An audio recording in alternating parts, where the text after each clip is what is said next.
Hop and Vetiver, Accidental Anarchists. Chapter 2, Part 2.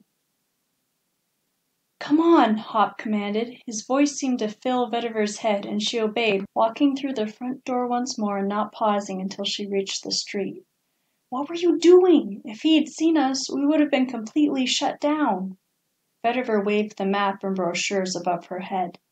"I thought it would be helpful to know a little about the surrounding roads, towns, and landmarks. In my opinion, it's better than your plan of walking blindly westward." Hop chose a route that would take them north, out of Audio City, and eventually curve west. At first, Hop worried about being noticed, but the few people they saw had little interest in Vetiver.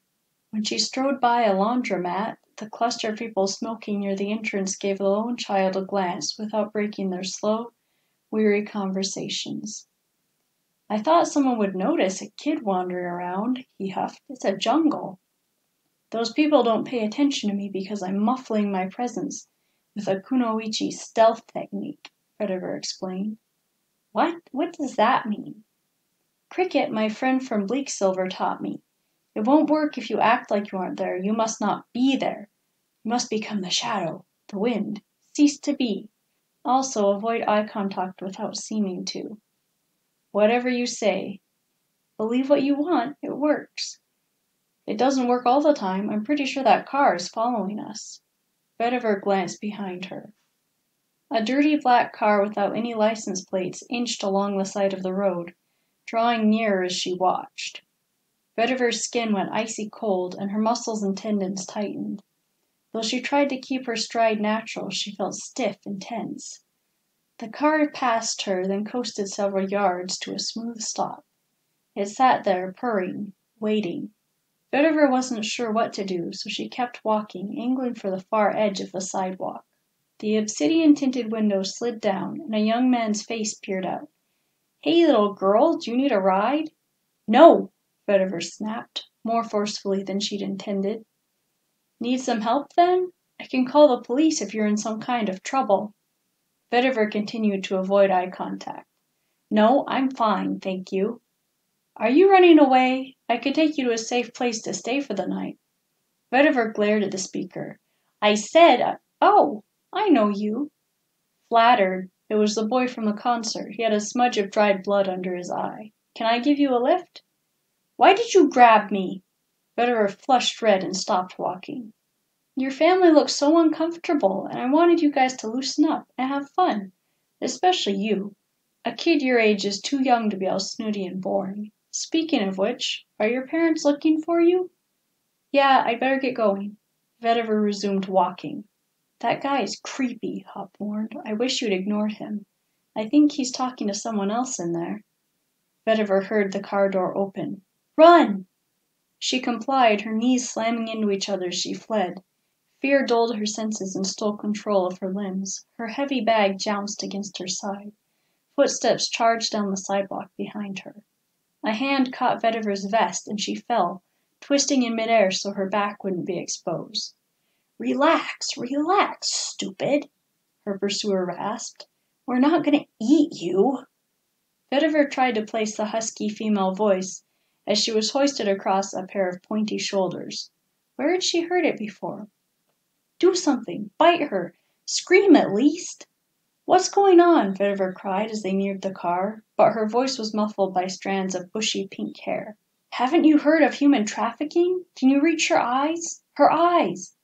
Vetiver reached around with one hand and felt for an eye socket. The kidnapper bit her hand. "Ow!" "If she gets you in the car, it's over," Hop advised. "Try—" The kidnapper tossed Vetiver in the back seat, slammed the door, and hopped into the front passenger seat. "Step on it," she told the boy. "She made a lot of noise. Tried blinding me, too." "Where are you taking me?" "Don't talk," Hop panicked. "Try the door." Vetiver pulled the handle and the door opened. "She's getting out!" The driver stomped on the accelerator, and the resulting G-forces smashed Vetiver back into her seat. She caught a glimpse of speed-blurred asphalt for an instant before the door clunked shut. "Here's a child lock," the driver muttered, and Vetiver heard a mechanical click that reeked of finality. She lay still, leaned over in the empty back seat. I could have died, she complained when she'd regained her breath. Sorry about that. The boy adjusted his mirror so they could see each other while he drove. I'm not the best at split-second decisions. Where are you taking me? What do you want? Only to dismember you, most likely, Hop sighed. He thought, I'm going to have to switch. I gave her a chance, and this happened. Vetiver rubbed her arm. She'd bumped it when she'd fallen, and it throbbed. It's not safe to walk around at night by your... the driver began. Yeah, I'm beginning to realize that, Vetiver interrupted. The police have a habit of being rough with the homeless kids. If they caught you roaming around, they might suspect you of being a dissident. If nobody vouched for you, you could even spend the night in jail. I can handle the police. Who are you people? Would you get a better attitude? The passenger swiveled around in her seat to scowl at Vetiver. Among many, many other important things, we patrol the streets for homeless children. It's a tough job, especially when we have to deal with clueless brats like you. My name's Molotov, the driver said, and this is Shay. She's crabby because she had a giant concert today, and she's tired. And my voice hurts, too. I'm going to be so sick tomorrow. Oh! Vetiver leaned forward to get a better look at Shay. Half of the teenager's hair was long and pink, and the other half was aqua blue and short. She sported 3 piercings in her left eyebrow. I liked your song. I can't believe you recognized Molotov, but not me. I couldn't see you at the concert. I said something nice, so you should be nice back. Molotov ran his hand through his springy dreads. Let's try to get along. What's your name, little girl? Fake name, Hop instructed. Mirabelle. That's okay, ours are fake too, Molotov said. The majority of people in the movement use pseudonyms as well. Speaking of, here we are already. The car lurched to a stop. Molotov unlocked the doors and Vetiver stepped out. They were at the border of a sleepy suburb. Humming chartreuse street lamps illuminated a basketball hoop in a neighbor's driveway and a bored cat watching from a wooden fence. Molotov had parked near a squat concrete structure with sharp edges and boxy corners. The lot was surrounded by a tangled thicket of Russian thistles. One wall was missing, and the negative space served as a door for the place. Vetiver could see piles of garbage bags and drink cans mashed up against the walls. A burnt-out metal barrel stood in the center of the room, presumably for warmth. Our hangout/hideout, Molotov told Vetiver. He glanced around. I wonder where everyone is. Didn't you get the news, Mo? Vetiver jumped. She felt worn thin. The bushes shielding the building quivered as someone struggled out of them. The swine are on us. Cassandra told them everything she knew. The speaker was visible now, a skinny vagrant with choppy brown hair and freckles. Her scruffy jeans broke free with a snarl of tearing fabric, and she scrambled out of the vegetation. What? Shay leaned over the middle console to see the girl better. How much did she know, Matahari? Not much, Matahari said as she brushed dirt from her knees. Her voice was difficult to hear. I wasn't sure if I could trust her, so I've always been as vague as possible. But she got picked up today for shoplifting. She was back on the street so fast, I know she told them things. They'll know something's up, so I've been warning people away from the major hideouts. Matahari tipped her dingy cap back to get a clear look at Vetiver. Who is this? Shay had unclipped the CB and was issuing warnings through clouds of static. She didn't answer Matahari, so Molotov did. We caught this little runaway wandering downtown and picked her up. I guess we have kind of a problem now, 'cause she can't stay at Shay's house. Her parents would call child services, and my place doesn't have optimal living conditions for a kid. The creatures would eat her alive. Matahari riffled through the archive of pockets on her coat until she found a black notepad. She flipped through it. Vetiver shifted from foot to foot. It was too cold to be outside. Here it is. The owner of Plurt's owes me one. I can take her there. You guys should probably lay low, too. I have the feeling this place will be swarming with swine tonight. Molotov nodded and climbed into the driver's seat.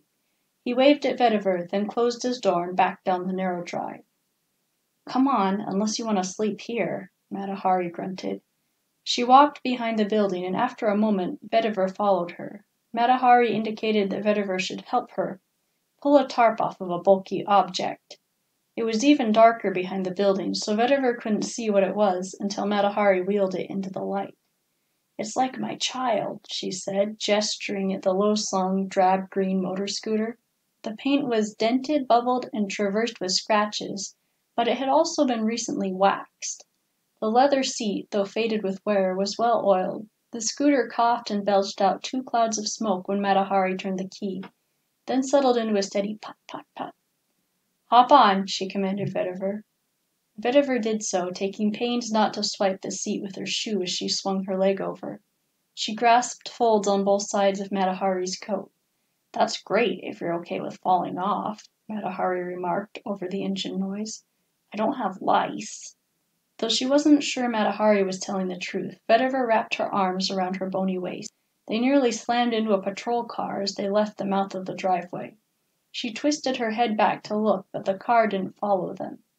They met 3 more police cars and 1 motorcycle as they exited the residential area, but none did anything aside from giving Matahari a wary once-over. Matahari turned off the main street system and into a tangle of alleys. They swooped past the back entrances to bars and restaurants, Chinese or Vietnamese, Vetiver guessed, by the enticing smells. Her skirt blew inside out. Although no one was around to see, her legs were so cold she lost feeling, aside from a spot on her right calf that jounced against hot metal whenever Matahari hit a pothole. Vetiver was certain there would be a hole burned through her stocking by the time she got off.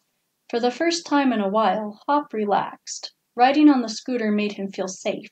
Something about the rickety fire escapes, the intricate pipes weaving over the naked brick, and the snarl of electric wires overhead gave him a dim sense of belonging.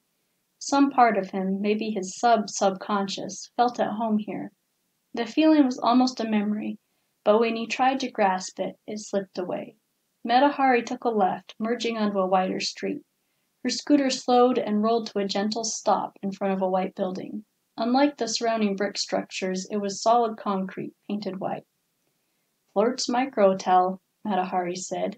"Flirt's Microtel," Matahari said, waving her arm at the revolving doors. There were no windows. "Go in and tell them Matahari sent you. They'll set you up with a room." Vetiver slid off the motor scooter. "Thank you very much. Be here around 5 tomorrow and I'll pick you up." "Huh?" "You know, for the perfectly peaceful protest." "I hadn't heard about it." "It'll be fun. Plus, you kind of owe it to Mo and Shay after they helped you out. It's their mind-child." "Okay, I guess I'll see you then." "Don't worry. It'll be a riot." Matahari saluted Vetiver, then performed a graceful U-turn and sped into the darkness. "What have we gotten ourselves into?" Vetiver murmured. She checked her stocking. No burns. The lobby was small. In fact, Flirt's seemed to be scaled down for someone close to Vetiver's size. Her father's head would have scraped the ceiling. The man at the front desk didn't question her after she told him that Matahari had sent her. Vetiver was relieved at his compliance. The clock hanging on the lobby wall read 3 a.m. After finding the room number that corresponded to her key, she struggled with the lock for several minutes, then opened the door and staggered inside. Flirt's Microtel had been designed to look cutting-edge before the revolution, when Audio City had been a tiny burg named something else. The smooth off-white plastic wall panels were beginning to yellow and crumble at the seams. An optimistic reviewer might call it future retro. Vetiver called it pathetic. When the Microtel had been constructed, the carpet and plastic had been of the antibacterial variety, but the local fauna had out-evolved the material years ago. Patches of furry gray mold flourished in bold forests in the corners of the room. "Better than sleeping in the street or in their hideout," Hop reminded Vetiver. She dropped her bag on the bed and stepped into a tiny Spartan bathroom. "Stay out there," she commanded. "That's what I'm doing." "Did you just lock the door?" "Why not?" Hop surveyed the underwhelming room. The bed consisted of a cleft on one wall, with a disintegrating foam pad and a saffron felt blanket. A TV was set into a smaller cleft on the opposite wall, and a panel was attached under that. It looked like a person could detach it and fold it out to make a table. The TV came to life with a snap of electricity. "Is that a cyber phantom?" Hop wondered. The sound quality was poor at best, with static drowning out a tinkly song. Women in saris swayed back and forth. Hop realized Vetiver had been in the bathroom for a long time. Are you doing okay? Yes. This has been crazy for her, Hop thought. I almost switched back when that chick grabbed her. I wonder how many kids actually get this far with running away. Since he couldn't remember his own childhood, he couldn't really imagine how it must feel. He heard Vetiver turn the sink on. It must have been a mechanical faucet because every 15 seconds it would switch off, and Hop could hear Vetiver pressing a button. She stepped out of the bathroom, water dripping from her hair onto the carpet. The mold slurped up the moisture and seemed to visibly grow taller. She tried to turn off the TV, but pressing the button didn't work. She couldn't even turn it down. It was psionic in nature, then. Vetiver shivered, then wrapped herself up in the blanket and sat on the bed, clipping her fingernails with the scissors on her Foreign Legion multi-tool. We need some kind of a plan for tomorrow, she told Hop. Are we really going to get mixed up with these radicals? You know from the past 6 years that revolutions are as common as Bavarian hares around here. She looked up from her nails. Probably there's an anarchist movement in every major town. What? Why are you staring at me? Did you hit your head? Your face is bleeding. Vetiver scowled and passed her hand over her broad forehead, smearing it a thin trickle of blood. Like I was saying, I'd rather not get mixed up in it. What happened to your face?